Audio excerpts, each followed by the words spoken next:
अस्सलामु अलैकुम वरहमतुल्लाहि वबरकातुहू। मिल्ली डाइजेस्ट के खास नज़र में आपका इस्तकबाल है। मैं फैजुल बारी। नाजरीन, इलाहाबाद हाई कोर्ट ने जर्नलिस्ट सिद्दीक कप्पन के बेल एप्लीकेशन को रिजेक्ट कर दिया है। सिद्दीक कप्पन पिछले 670 यानी लगभग 2 साल के करीब से जेल में है। आज इस वीडियो में कोर्ट के इस जजमेंट को और सिद्दीक कप्पन के बारे में हम लोग बात करेंगे और डिस्कस करेंगे।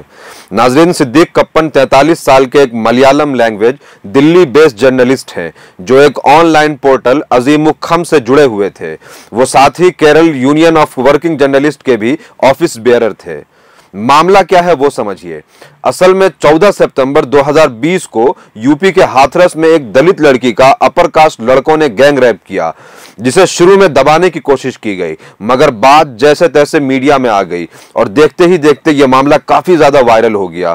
फिर बड़ी मुश्किल से 20 सितंबर को एफआईआर रजिस्टर करने के लिए पुलिस मजबूर हुई और एफआईआर रजिस्टर हो पाया, मगर ब्रूटल गैंग रेप से उस लड़की की 29 सितंबर को जान चली जाती है और जैसे तैसे आनन फानन रात के तारीकी और अंधेरे में उसका अंतिम संस्कार गवर्नमेंट के जो ऑफिशियल्स हैं, जो पुलिस एडमिनिस्ट्रेशन है, वो कर देती है। मगर इससे मामला और बढ़ जाता है और खराब हो जाता है। फिर देश भर में बहुत ज्यादा प्रोटेस्ट होता है और बहुत सारे पॉलिटिकल लीडर्स हाथरस आने की कोशिश करते हैं और उसी तरीके से देश के कोने कोने से जर्नलिस्ट इस न्यूज को कवर करने के लिए हाथरस जाते हैं। और उसी मामले में जर्नलिस्ट सिद्दीक कप्पन भी 5 अक्टूबर को हाथरस जाते हैं इस न्यूज को कवर करने के लिए, मगर उन्हें हाथरस के टोल प्लाजा पर अरेस्ट कर लिया जाता है और इल्जाम यह लगाया जाता है कि यह माहौल को खराब करने, हुकूमत के खिलाफ कॉन्स्पिरेसी करने और साजिश करने जा रहे थे। उनके केस में कुछ इंपॉर्टेंट पॉइंट्स है जिसको हमें समझना, जिसको डिस्कस करना बहुत जरूरी है।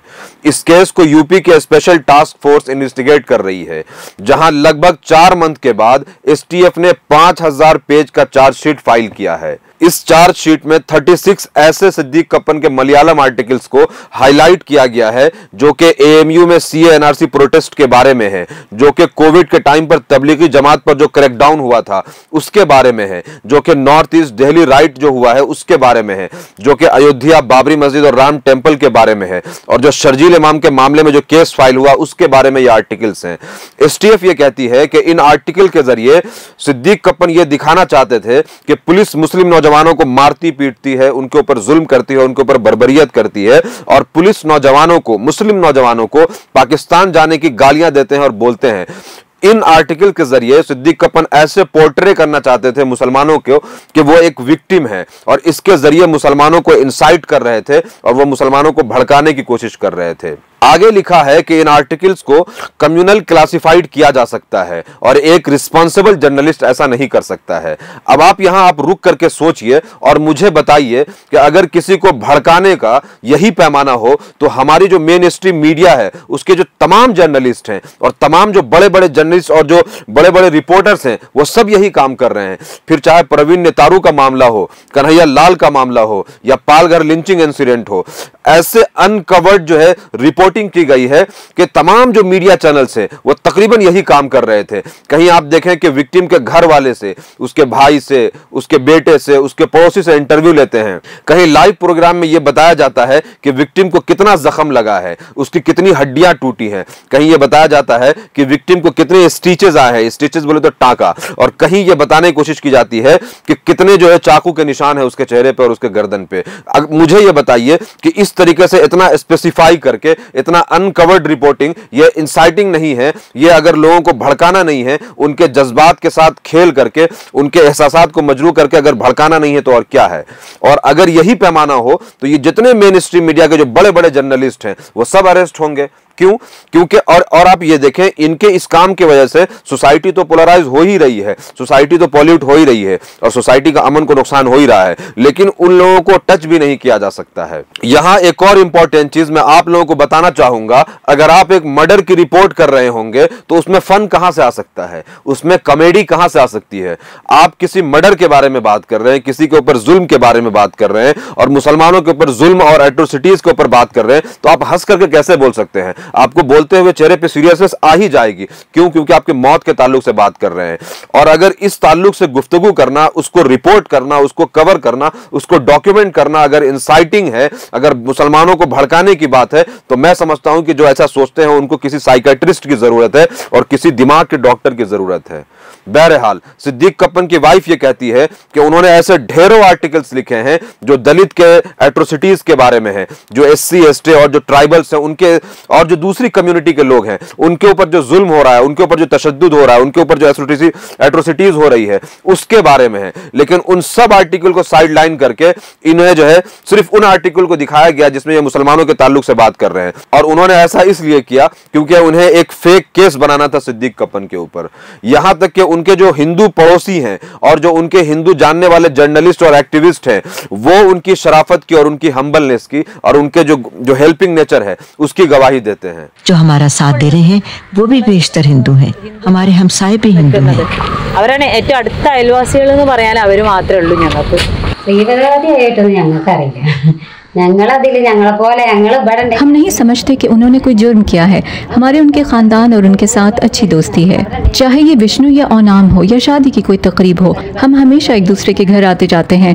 हमने खुद को कभी हिंदू या मुसलमान नहीं समझा। हमारे दरमियान कोई भेदभाव नहीं, सिर्फ सुलह और दोस्ती है। उन्हें 5 अक्टूबर 2020 को गिरफ्तार किया गया था। Kerala union of working journalists ने मुझसे राब्ता किया कि इस केस से निपटने की सूरत क्या हो। KUWJ की फेडरेशन दिल्ली में है। ये मामला सिर्फ कप्पन की गिरफ्तारी का नहीं है, ये एक सहाफ़ी की गिरफ्तारी का मामला है। खैर, इब्तिदा में उन्हें दूसरे अफराद के साथ मामूली इल्जामात के तहत गिरफ्तार किया गया, बाद में संगीन जराइम भी शामिल कर दिए गए। मैं फ्रेम्ड का लफ्ज इस्तेमाल नहीं कर रहा, लेकिन मैं ये कहता हूँ कि उन्हें शक का फायदा देना चाहिए जब तक कि उनके खिलाफ काफी शहादत ना हो। दस्तयाब रिकॉर्ड की बुनियाद पर जहाँ तक मेरी मालूमात का ताल्लुक है, मैंने ऐसी कोई चीज नहीं देखी जिसकी वजह से उन पर ये जराइम साबित किए जाएं। और भी बहुत सारी अफसोसनाक चीजें इस चार्जशीट में मेंशन किया गया है जो वाकईतन बहुत अफसोसनाक है और शायद उन्हीं बेबुनियादी बातों की वजह से उन्हें जर्नलिज्म करने के ऊपर आज लगभग 2 साल से जेल में रहना पड़ रहा है। जहां उन्हें जेल के अंदर कोविड हो जाता है, कई बार उनकी तबीयत खराब हो जाती है। उनके वाइफ के अकॉर्डिंग उन्हें जेल में और हॉस्पिटल में जानवर के जैसे बिहेव किया गया और बर्ताव किया गया, उन्हें मेंटल टॉर्चर किया गया। जेल में रहते उनकी मदर एक्सपायर हो गई। यह सब अपने आप में बहुत ज्यादा हार्ट ब्रेकिंग है और बहुत ज्यादा तकलीफ देह है। यह कहना बहुत मुश्किल है कि अभी उनके जिंदगी का और कितना कीमती साल जेल में यूं ही बर्बाद होगा। और उससे ज्यादा अफसोसनाक यह चीज है जब आप ये देखते हैं कि एक फैमिली है जिसमें एक वाइफ है, 2 मासूम बच्चे हैं और एक छोटी सी बेटी है। वो हर वक्त अपने फादर का, अपने हस्बैंड का इंतजार कर रहे हैं कि कब वो जेल से छूट करके आजाद होकर उनके पास आएंगे। यहां एक चीज मैं बहुत क्लैरिटी के साथ आप लोगों को बताना चाहूंगा कि उस केस में सिद्दीक कप्पन के साथ कुछ PFI के लोग अरेस्ट किए गए और इल्जाम लगाया गया कि यह कॉन्स्पिरेसी है और साजिश की जा रही है। हमें यहां पर एक बात बहुत अच्छे से समझ लेना चाहिए कि देश में एक पैटर्न है कि कहीं कोई राइट हो जाए, कोई दंगा फसाद हो जाए, कहीं कोई रेप हो जाए, कोई मर्डर हो जाए, तो पुलिस पहले तो FIR नहीं लेती है क्योंकि उससे गवर्नमेंट का फेल्योर का और लॉ एंड ऑर्डर का प्रॉब्लम समझ में आएगा।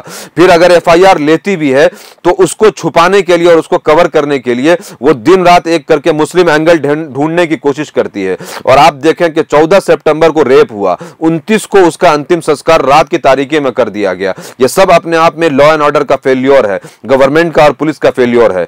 और सिद्दीक कप्पन और उनके साथ PFI के लोगों की अरेस्टिंग 5 तारीख को हुई, यानी अंतिम संस्कार के 5 दिन के बाद, जब तक पूरा हिंदुस्तान वहां उलट चुका था और बहुत ज्यादा प्रोटेस्ट हो रहा था। लेकिन इनका यही एक पैटर्न है कि किस तरीके से मुस्लिम एंगल ढूंढा जाए और लोगों को बताया जाए जिससे गवर्नमेंट की जो नाकामी है, पुलिस और एडमिनिस्ट्रेशन की जो नाकामी है, वो छुप जाए। और इसी तरीके से आप देखते हैं कि ये जो पूरा जो इंसिडेंट है उसका जो पूरा स्टेप्स है, अगर आप उसको पढ़ेंगे तो आपको समझ में आ जाएगा कि किस तरीके से सारी चीजों को फ्रेम करने की कोशिश की गई है। एक जर्नलिस्ट का काम यही है कि कहीं कोई इंसिडेंट हो तो वहां पे स्पॉट पर जाए और लोगों से, जो विक्टिम्स है, उनसे बात करे और वो जो दूसरा वर्जन है, जो तीसरा वर्जन है, उसको लाने की कोशिश करे। अगर किसी जर्नलिस्ट को काम करने की वजह से उसको अरेस्ट कर लिया जाए और उसके ऊपर यूएपीए लगा दिया जाए और उसके ऊपर तमाम तरह की पड़ताड़नाएं की जाए, तो ये अपने आप में बहुत अफसोसनाक बात है। और हिंदुस्तान में ये एक पैटर्न बन चुका है, जहां कश्मीर के स्टूडेंट अगर जर्नलिस्ट श्रीलंका जाना चाहते हैं तो उन्हें एयरपोर्ट से रोक दिया जाता है, और जो दूसरे मुस्लिम जर्नलिस्ट अगर कहीं रिपोर्टिंग करना चाहें तो उन्हें टेररिस्ट बता दिया जाता है, या उनके ऊपर इसी तरह के चार्ज लगा करके उनके जिंदगी के बेशकीमती सालों को बर्बाद किया जाता है। उम्मीद करते हैं सिद्दीक कप्पन की जल्दी से जल्दी रिहाई हो जाएगी। खास नजर में इस वक्त इतना ही।